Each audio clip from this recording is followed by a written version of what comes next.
सिजुओका केनको गोतेम्बासीमा रेउखानको रेस्टुरेन्टतिर अलिकति हेल्प गर्नको लागि दान्छे चाहियो भनेको थियो हैन। मैले हिजो पोस्ट गरेको थिएँ।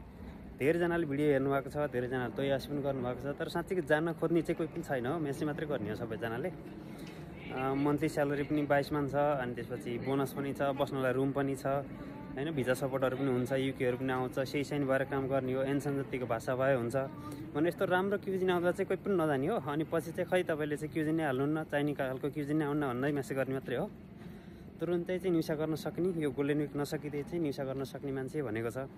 दान्छेहरू कोही हुनुहुन्छ भने जेएलपिटी एन्सन जतिको भाषा बोल्न सक्ने, के छ भने अझै राम्रो, नत्र भने के नभएको नै भए पनि गिजिङको भिजा बोकेको, जापानभित्र भएको, एन्सन जतिको भाषा बोल्न सक्ने दान्छेहरू गएर रेस्टुरेन्टतिर काम गर्न चाहने कोही हुनुहुन्छ भने तुरुन्तै सम्पर्क गरिहाल्नु ल। फेसबुकमा मेरो आइडी चाहिँ नवीन मानवीय भनेर छ।